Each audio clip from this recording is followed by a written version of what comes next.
Hello, Byju's വേൾഡിലേക്ക് എല്ലാവർക്കും സ്വാഗതം.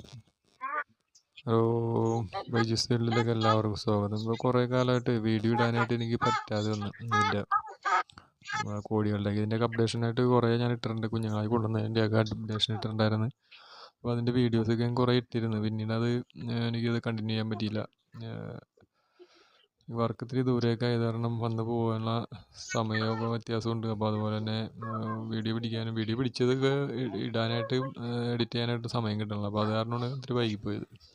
ഇപ്പോൾ നമ്മുടെ നാടൻ കോഴികളെല്ലാം തന്നെ മുട്ടയിട്ട് തുടങ്ങിയിട്ടുണ്ട്. ഇതൊക്കെ എല്ലാവരും മുട്ടയിട്ട് തുടങ്ങി. ഏകദേശം നമുക്ക് 10-20-25 മുട്ടയൊക്കെ ഡെയിലി കളക്ട് ചെയ്യാൻ പറ്റുന്നുണ്ട്. അത് ഈ നാടൻ കോഴി എന്നുള്ള ഇതായതുകൊണ്ട് തന്നെ മുട്ട ഇടുന്നത് വേരിയേഷൻ ഉണ്ടാവും. 25 എന്ന് പറയുന്നത് ഒരു 19, 17 ആ റേഞ്ചിലോട്ടൊക്കെ ഒരു മുട്ട ഉണ്ടാവും. ഒരുപാട് മുട്ടകളൊന്നും വരില്ല, എന്നാലും 15-നും 25-നും ഇടയിലോട്ട് എപ്പോഴും മുട്ട ഉണ്ടാവും കണ്ടിന്യൂസ് ആയിട്ട്. അപ്പോൾ അതിന് ഫുഡ് കൊടുക്കുന്നത് ഭയങ്കര ഇത്തിരി കൂടുതലായിട്ട് കൊടുക്കേണ്ടതുണ്ട്. ഫുഡ് നല്ലോണം, അല്ലെങ്കിൽ മുട്ടയുടെ വ്യത്യാസം വരും. അപ്പോൾ ഞാൻ ഇപ്പോൾ ഇതിനകത്ത് പൂവന്മാർ ഭയങ്കര പ്രശ്നമാണ്. ഈ സൊണാലി നാടൻ്റെ പൂവനെ ഒരു 4-5 ഇട്ടിട്ടുണ്ട്. ബ്രീഡിങ്ങിന് വേണ്ടി ഇട്ടതാണ് അത്. പക്ഷെ അവർ ഭയങ്കര പ്രശ്നമാണ്. കാണാനായിട്ട് ഭംഗിയില്ല, അതിനെ കാണാൻ നല്ല ഭംഗിയാണ്. വെള്ളയിൽ പുള്ളി ഒരു വെറൈറ്റി പുള്ളിയാണത്. അതിൻ്റെ അപ്പുറത്ത് നിൽക്കുന്നതല്ല, വെറൈറ്റി പുള്ളിയാണത്, സൊണാലി നാടനാണത്. പക്ഷെ ഇവന്മാർ ഭയങ്കര പ്രശ്നമാണ്. ഒരു കോഴിനെ പോലും വെറുതെ ഇരുത്തൂല. അതുപോലെ തമ്മിലടിയും കൂടുതലാണ്.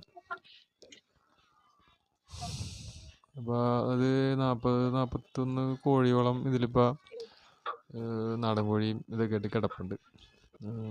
അതിനകത്ത് 11 പൂവൻ, 11-13 പൂവനെങ്ങാണ്ടും കിടപ്പുണ്ട് അതിനകത്ത്. അപ്പോൾ അത് കാൽക്കുലേറ്റ് ചെയ്ത് നോക്കുമ്പോൾ എണ്ണം കൂടുതലാണ്. അത് ശരിക്കും അത്രയും എത്തിൻ്റെ ആവശ്യമില്ല. ഒരു 6 ഒരു പൂവൻ വെച്ച് മതി. 6 പൂവൻ വെച്ച് ഒക്കെ മതി. ഇതിപ്പോൾ അപ്പോൾ ഒരു 48 വേണം. ഇതിപ്പോൾ 8 13 ഉണ്ട്. നമുക്ക് ബ്രീഡ് ചെയ്യിപ്പിക്കാനായിട്ട് അത്ര എണ്ണത്തിൻ്റെ ആവശ്യമില്ല. അപ്പോൾ ഇവർ ഭയങ്കര പ്രശ്നമാണ്. അവർ മറ്റുള്ള കോഴികളൊക്കെ ഭയങ്കരമായിട്ട് മുട്ടയിടാനും ഉള്ള ഇതും പ്രശ്നം ഉണ്ടാക്കുന്നുണ്ട്. അപ്പോൾ അത് കാരണം കുറച്ച് പൂവനെ കൊടുക്കാനുള്ള പ്ലാനാണ്. അപ്പോൾ കൊടുത്തു കഴിഞ്ഞാൽ ഇതിനകത്ത് ഒരു ഒച്ചപ്പാടും വെള്ളം കുറഞ്ഞു. ഇവനാണ് എല്ലാത്തിൻ്റെയും രാജാവ്. ഇവിടെ ഭയങ്കര ബില്ലനാണ്. ഇവനെല്ലാത്തിനെയും ഒതുക്കുമെങ്കിലും പക്ഷെ ഇവൻ്റെ കണ്ണുപൊട്ടിച്ച് അവിടെ വെട്ടും കുത്തുന്നത് ഇടിയാണ് എല്ലാവരും. ഒരു കോഴിനെ പോലും വെറുതെത്തൂല. എല്ലാത്തിനും തലയൊക്കെ കൊത്തിപ്പുറത്ത് വെച്ചേക്കണം. അപ്പോൾ അത് കാരണം പൂവനെയൊക്കെ കൊടുക്കണം. കുറച്ച് പൂവനെ കൊടുത്തിട്ട് വേണം ബാക്കിയുള്ളവർ നിർത്തണം. ബ്രീഡിങ്ങിന് വേണ്ടിയിട്ടുള്ളവർ മാത്രം കുറച്ച് നിർത്തിയിട്ട് ബാക്കി എല്ലാത്തിനെയും കൊടുക്കാനുള്ള പ്ലാനാണ്. അതുപോലെ മുട്ടയിട്ട് തന്നെ ഇരിക്കണതും അതിൻ്റെ ഉള്ളിൽ കയറി ഇരിക്കാനായിട്ടും സമ്മതിക്കില്ല. അങ്ങനെയുള്ള വിഷയങ്ങളൊക്കെ ഉണ്ട്. അപ്പോൾ അവരെ കൊടുക്കാനുള്ളവരോട് ഇപ്പോൾ കോഴികളെല്ലാവരും മുട്ടയിട്ടിട്ടുണ്ട്. സൊണാലി നാടൻ കോഴി മുട്ടയിട്ടുണ്ട്. അതിൻ്റെ മുട്ടയും വലിയ കുഴപ്പമില്ല, തീരെ ചെറുതല്ല. നാടൻ കോഴിയുടെ മുട്ട പോലെ തന്നെയാണ് സൊണാലി നാടൻ്റെ മുട്ട. പിന്നെ ഗ്രാമപ്രിയ, നാടൻ എല്ലാവരും ഇപ്പോൾ മുട്ടയിട്ട് തുടങ്ങി. ഇപ്പോൾ ഒക്കെ പ്രതീക്ഷിച്ചാലും വേഗത്തിൽ തന്നെ മുട്ടയിട്ട് അവർ. നമ്മളന്ന് ഇതിനു മുമ്പ് ഞാൻ ഇട്ടിരുന്ന വീഡിയോയിൽ മുട്ടയിടാനുള്ളതായിട്ടുണ്ട്, കൊക്കി തുടങ്ങി, പാട്ട് പാടി തുടങ്ങിയെന്നൊക്കെ പറഞ്ഞിട്ട് വീഡിയോ ഞാൻ ഇട്ടിരുന്നു ഇതിനു മുമ്പ്. കാണാത്തവരൊക്കെ ഒന്ന് കാണുക. അപ്പോൾ അത് കഴിഞ്ഞതിന് ശേഷം തന്നെ കന്നിമുട്ട ഇട്ട് തുടങ്ങി.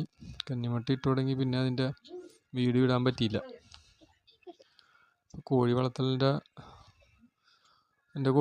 വീഡിയോസാണ് കൂടുതലും ഞാൻ ഇതിനകത്ത് അപ്ലോഡ് ചെയ്യണത്. അപ്പോൾ മറ്റുള്ള വീഡിയോസ് ഉണ്ട്. എനിക്ക് ഒന്നിനും സമയമാണ് എൻ്റെ വിഷയം. ജോലി കഴിഞ്ഞിട്ട് വന്നിട്ടുള്ള സമയത്താണ് നമ്മൾ ഈ ഹോബിയായിട്ട് ചെയ്യണതാണ് ഈ പരിപാടിയൊക്കെ. അപ്പോൾ അതിനിടയിൽ ദിവസങ്ങളിൽ ലീവ് കിട്ടുന്ന ദിവസങ്ങളിലൊക്കെ വീഡിയോ പിടിച്ചിട്ട് അതൊന്ന് എഡിറ്റ് ചെയ്തിട്ടാണ് ഇതേപോലെ ഇടുന്നത്. അപ്പോൾ മറ്റുള്ളവർക്ക് ആർക്കെങ്കിലും ഇത് ഉപകാരപ്പെടട്ടെ എന്ന് വിചാരിച്ചിട്ടാണ് നമ്മൾ വീഡിയോ ചെയ്യണത്.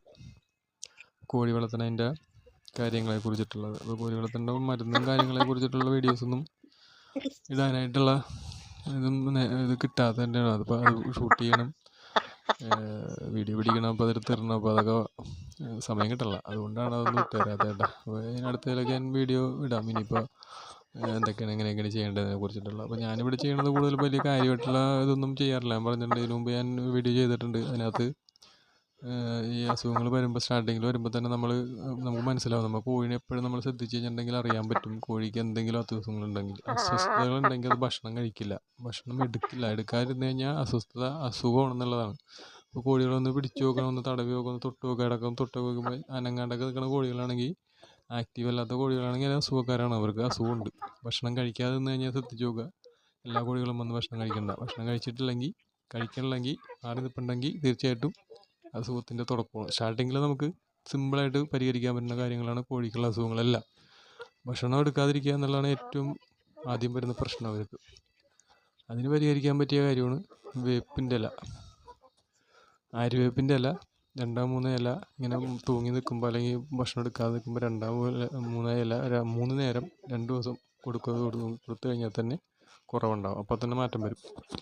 ദഹന വിഷയത്തിൻ്റെ ആദ്യം തന്നെ വിഷയം വരുന്നത്. ഭക്ഷണം എടുക്കാതെ നിന്ന് കഴിഞ്ഞാൽ ഒരു ദിവസം നിന്ന് കഴിഞ്ഞാൽ പിറ്റേ ദിവസം വീണ്ടും കോഴി വീണ്ടും ആവശ്യതയാവും. അതിൻ്റെ പിറ്റേ ദിവസം വീണ്ടും തീരെ ആവശ്യതയാവും. പിന്നെ നമ്മുടെ കൺട്രോളിൽ നിൽക്കില്ല. മരുന്ന് കൊടുത്താലും കിട്ടിയില്ലെന്ന് വരും. അപ്പോൾ ഇത്രയേ ഉള്ളൂ ഇന്നത്തെ വീഡിയോ. അപ്പോൾ അടുത്ത വീഡിയോ ആയിട്ട് വീണ്ടും കാണാം. Bye bye.